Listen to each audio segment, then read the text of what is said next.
అలానే మిసేసరావు అగ్రరాజ్యాన్ని పాతాళానికి తీసుకెళ్తున్నాడు ట్రంప్. ఆయన పాతాళం కిందకి వెళ్ళిపోతున్నాడు. ఆయన పాతాళానికి వెళ్తున్నాడు, ఆయనతో పాటు అమెరికాను కూడా పాతాళానికి తీసుకెళ్తున్నాడు అనేది అమెరికాలో ఉండేటువంటి పౌరులే ప్లే కార్డులు పట్టుకొని ప్రదర్శిస్తూ ఉన్నటువంటి సిచ్యువేషన్ అమెరికాలో కనిపిస్తుంది. దీనికి కారణం ఏంటంటే ప్రస్తుతం అమెరికా షట్డౌన్లో ఉంది. 38వ రోజు షట్డౌన్, 38వ రోజు. ఇది అమెరికా చరిత్రలోనే రికార్డ్ బ్రేక్. గతంలో 2020లో అమెరికా అధ్యక్షుడిగా ఉన్నప్పుడు ట్రంప్ ఇదే తరహాలో షట్డౌన్ జరిగింది. అప్పటికే ఆయనది రికార్డు. అది కూడా బ్రేక్ చేసి ఇప్పుడు 37వ రోజుకి వచ్చింది, 38కి ఎంటర్ అవుతున్నారు. ఈ కారణంగా ఫ్లైట్లను తగ్గించేశారు. ఎందుకు? ఫ్లైట్లు నడిపేవాళ్ళు లేరు, పైలట్లు లేరు, అలాగే అక్కడ నిర్వాహకులు లేరు. మొత్తం షట్డౌన్ కారణంగా లావాదేవీలు ఆగిపోయాయి. ప్రభుత్వ ఉద్యోగులకు ఇచ్చేటువంటి జీతాలు ఆగిపోయాయి. దీంతో ప్రభుత్వ కార్యాలయాల్లో ఉండేటువంటి సిబ్బంది తగ్గిపోయారు. పని చేసేటువంటి వాళ్ళు లేరు, లావాదేవీలు లేవు, ప్రభుత్వానికి సంబంధించినటువంటి పనులు జరగనటువంటి సిచ్యువేషన్ అమెరికాలో కనిపిస్తుంది. ఒకవైపు పైలట్లు, విమానయాన శాఖలో ఉండేటువంటి ఎంప్లాయీస్ దూరం అవుతుంటే దాదాపు 3000కు పైగా విమానాలని ఆపేయాల్సినటువంటి అనివార్య పరిస్థితి అమెరికాలో ఏర్పడింది. అలాగే ట్రక్ డ్రైవర్లు, వాళ్ళు ఇమ్మిగ్రేషన్ సరిగ్గా లేదు, ఇంగ్లీష్ సరిగ్గా మాట్లాడలేకపోతున్నారు ట్రక్ డ్రైవర్లు అని చెప్పి వాళ్ళని ఒక 3-4 వేల మందిని వాళ్ళని తీసేశారు. మొత్తం మీద ట్రంప్ ఇల్లీగల్ ఇమ్మిగ్రెంట్స్, లేదంటే ఇంగ్లీష్ రావట్లేదు, అక్కడ ఉన్నటువంటి ఫ్లూయెన్సీని అర్థం చేసుకోలేకపోతున్నారు, ఆ కారణంగా నష్టం జరుగుతుంది దేశానికి అని భావిస్తూ అందరినీ తీసేసేటువంటి కార్యక్రమం, అలాగే అందరినీ వాళ్ళ దేశాలు పంపించేటువంటి కార్యక్రమం చేస్తున్నారు. దీంట్లో భాగంగా షట్డౌన్ ఇంకోటి ఎంటర్ అయింది అమెరికాకి. ఒకవైపు షట్డౌన్, మరోవైపు ఏమో ఆర్థిక సంక్షోభం వెంటాడుతున్నటువంటి పరిస్థితుల్లో ట్రంప్ ఇప్పుడు ఉక్కిరి బిక్కిరి అవుతున్నటువంటి సిచ్యువేషన్ అని అంటే ఆయన ఇప్పటికి కూడా రిగ్రెట్ ఫీల్ కావట్లేదు. తాను చేస్తుందే correct, America first, great America అని చెప్పి చెబుతున్నారు. మేక్ అమెరికా గ్రేట్ అగైన్ అని చెప్పి ఆయన నినాదాలు వినిపిస్తున్నారు. విభజనవాదాన్ని ఇప్పటికి కూడా బలంగా వినిపిస్తున్నారు. ఒకవైపు మేయర్ స్థానంలో జహరాన్ గెలిచినప్పటికీ కూడా న్యూయార్క్లో ఇప్పటికీ కూడా ఆయన ఇంకా విభజనవాదాన్ని నమ్ముకున్నాడు ట్రంప్. ఆ కారణంగా అమెరికాలో ఉండేటువంటి పౌరులు ఇబ్బంది పడుతున్నారు, అక్కడికి వెళ్ళి ఉద్యోగాలు చేసుకుంటున్న వాళ్ళు ఇబ్బంది పడుతున్నారు. ఇప్పుడు తాజాగా హయ్యర్ అనేటువంటి ఒక ట్యాక్స్ని తీసుకొచ్చారు. ఆ హయ్యర్ ట్యాక్స్ కనుక ఇంప్లిమెంట్ చేస్తే దాదాపు చాలా దేశాలు, చైనా కానీ భారతదేశం కానీ, ఈ దేశాలు ఐటీ రంగం మీద ఆధారపడినటువంటివి చాలా వరకు దెబ్బతినేటువంటి ప్రమాదం ఉంది. దీని ప్రభావం అమెరికా మీద కూడా పడుతుంది. ఎందుకనంటే కొనుగోలు శక్తి తగ్గినప్పుడు ప్రపంచంలో అమెరికా తయారు చేసిన ఉత్పత్తులు ఎవరు కొంటారు? కొనలేరు. పోనీ అమెరికా కంపెనీలు ఉన్న భారతదేశానికి వస్తే అంటే రావు, వచ్చే అవకాశం లేదు. ఎందుకనంటే అక్కడ ఇన్నోవేషన్ బాగుంది, అక్కడ ఇన్నోవేషన్ హబ్స్ అక్కడ ఉన్నాయి, అక్కడ స్టార్టప్ కంపెనీస్ ఉన్నాయి. అక్కడ ఏది ప్రపంచంలో క్రియేట్ చేయాలన్నా ఫస్ట్ అమెరికాలోనే క్రియేట్ అవుతుంది. కాబట్టి అమెరికా కంపెనీలు భారతదేశానికి వస్తాయి, హైయర్ ట్యాక్స్ కనుక వేస్తే అనేది అది సాధ్యం కాదు, అది వర్కౌట్ అయ్యే పరిస్థితి కాదు.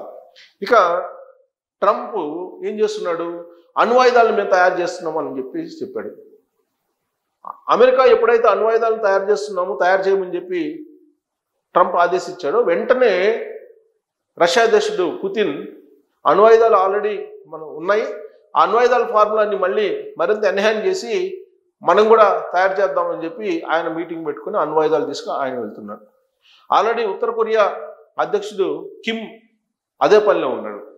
అంటే 3వ ప్రపంచ యుద్ధం దిశగా అగ్రరాజ్యాలు అమెరికా, రష్యా వెళ్తున్నాయా? ఈ 2 దేశాల కంటే కూడా చైనా మరింత పదునైనటువంటి, మరింత బలమైనటువంటి మిజైల్స్ని తయారు చేస్తూ ఉంది. సో చైనా, రష్యా, అమెరికా ఈ 3 దేశాలు పోటాపోటీగా ఇప్పుడు యుద్ధానికి సన్నద్ధం అవుతున్నట్టు కనిపిస్తుంది. ఇప్పుడు కనుక ఒకవేళ రష్యా, అమెరికా యుద్ధం వస్తే పరిస్థితి ఏంటి అంటే మొత్తం వరల్డ్ మొత్తం స్మాష్ అయ్యే అవకాశం ఉంది.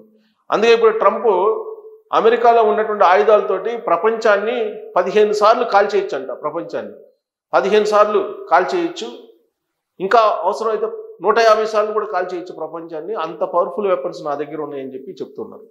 బహుశా ఆయన ఎందుకు చెప్పుంటారు? రష్యా ఈ మధ్యకాలంలో అణ్వాయుధాలను మోసుకొని పోయి అమెరికా మీద వేసేటువంటి మిజైల్ను తయారు చేసింది. టార్గెట్ ఎక్కడున్నా సరే ఆ టార్గెట్ని రీచ్ అయ్యేలాగా మిజైల్ తయారు చేసింది రష్యా. ఆ రష్యా ప్రయోగాలు ఫలించాయి. ఇంటర్నేషనల్గా ఆ న్యూస్ వచ్చేసింది.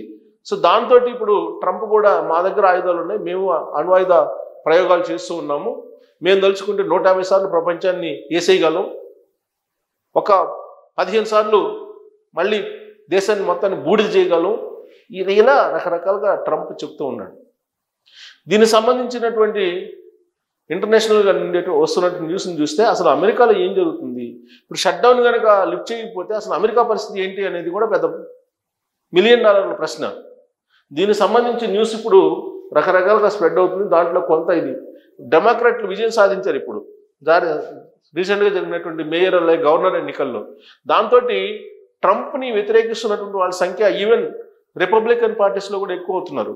ఇది ఆయనకి ఒక పెద్ద ప్రతికూలమైనటువంటి అంశం. సో ఇక్కడ చూడండి, షట్ డౌన్ పై పీటమడి. ఎందుకనంటే షట్ డౌన్ లిఫ్ట్ చేయాలంటే రిపబ్లికన్స్ కూడా సపోర్ట్ చేయాలి. ఇప్పుడు రిపబ్లికన్స్ సపోర్ట్ చేసే పరిస్థితి లేదు. ఎందుకు? ఆల్రెడీ డెమోక్రాట్స్ సపోర్ట్ చేసే పరిస్థితి లేకుండా ఇప్పుడు రిజల్ట్ వచ్చాయి. ఎందుకంటే డెమోక్రాట్స్ బలపడేటువంటి రోజులు. ఇప్పుడు జరిగినటువంటి ఎన్నికలను కనుక చూస్తే ట్రంప్ మీద వ్యతిరేకత ఉంది, డెమోక్రాట్స్ బలపడుతున్నారు అనేది.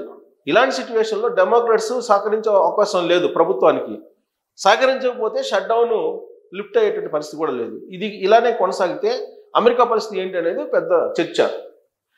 మేయర్ పదవి సహా ఇటీవల జరిగిన ఎన్నికల్లో డెమోక్రాట్లు భారీ విజయం సాధించడంతో అమెరికాలో కొనసాగుతున్న షట్ డౌన్ ముప్పు మరింత సంక్లిష్టంగా మారే అవకాశం ఉంది.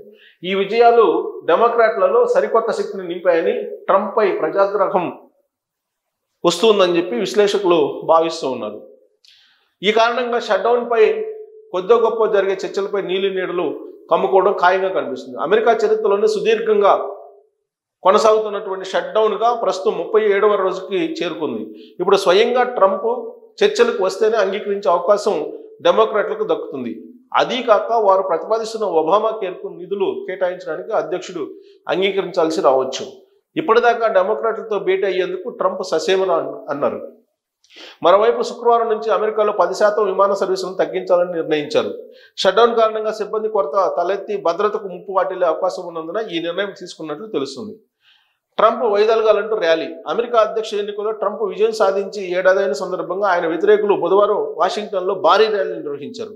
ఈ ర్యాలీకి కొన్ని వారాల ముందే ప్లాన్ చేసుకున్న మంగళవారం వెలువడినటువంటి ఎన్నికల ఫలితాల్లో డెమోక్రాట్లు విజయం సాధించడంతో ర్యాలీకి మరింత ఉత్సాహం వచ్చింది. ఇక అణుపరీక్షలు. ఇక్కడ చూడండి, అణుపరీక్షలకు ఆదేశించిన పుతిన్ అణ్వాయుధ పరీక్షలను తాము తిరిగి ప్రారంభిస్తామని ఇటీవల అమెరికా అధ్యక్షుడు డొనాల్డ్ ట్రంప్ ప్రకటించిన వేళ రష్యా అధ్యక్షుడు పుతిన్ కీలక నిర్ణయం తీసుకున్నారు. అణుపరీక్షలను తిరిగి ప్రారంభించడానికి ప్రతిపాదనలు సమర్పించాలని తమ అధికారులను బుధవారం ఆయన ఆదేశించారు.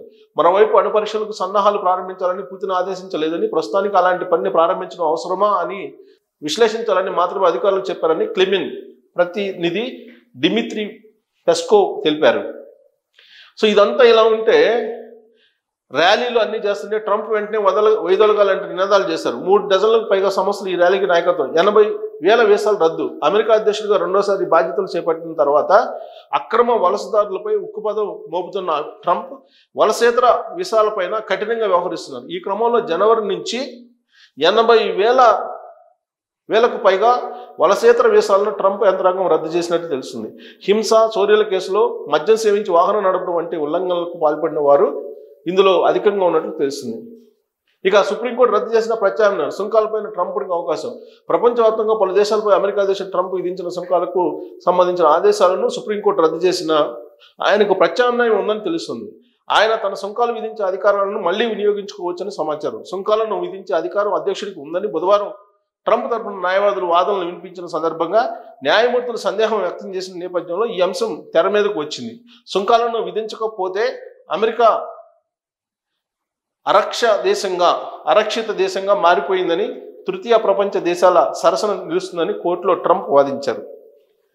సో ఇప్పుడు కనుక ట్యాక్స్ వేసేటువంటి అధికారాన్ని కనుక తీసేస్తే కోర్టులు, అమెరికా కూడా 3వ ఇంపార్టెన్స్ దేశాల్లోకి వెళ్ళిపోతుంది, ఫస్ట్ నుంచి 3వ ప్లేస్కి పడిపోతుందని చెప్పి ట్రంప్ చెప్తున్నారు.